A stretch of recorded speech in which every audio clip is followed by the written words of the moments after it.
we're going to hear from Representative, also from District 30, Representative Mike Verchio. Mike, you have 1 minute for your opening statement. Thank you. Good evening. I have a common sense, conservative, Republican approach to issues.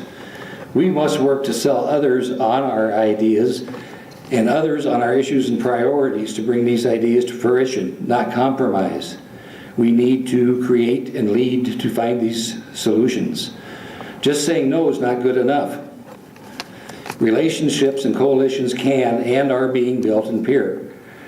Our political situation today is the result of the left's one-step-at-a-time strategy over the past 30 years. It is the same tactic we must use to turn this around. Look how far we've come on the right to life issue over the past 6 to 8 years. We accomplished that one step at a time. Of course we have a long battle ahead of us. That just means that as your legislator, I must continue to work hard at keeping South Dakota the place we all love to live in. I pledge to do just that.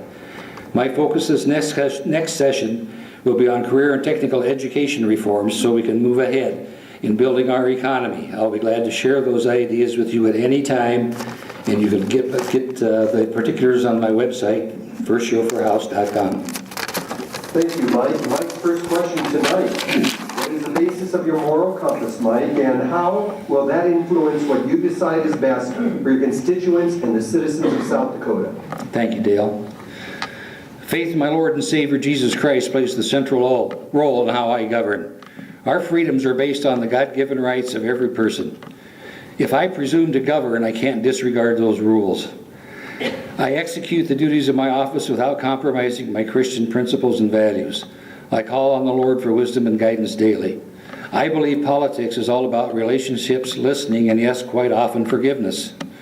It's my choice to govern the way I do, and it's my pledge of behavior. I will not compromise those values.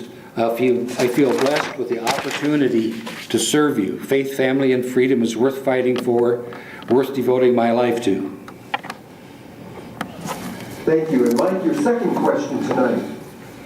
During the 2014 legislative session, the South Dakota Gaming Commission endeavored to expand gaming in our great state. 3 of their bills were defeated soundly. Would you give your view on the proliferation of gaming in South Dakota?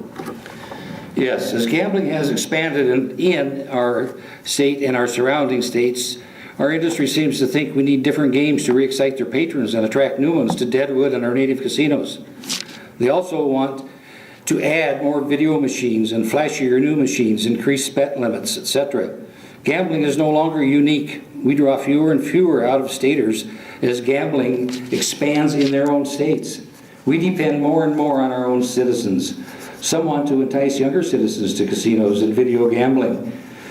What is the cost to our families when expendable and even sometimes vital income goes to gambling versus a house payment, rent, health care, food, clothing, family vacations, education funds, and on and on?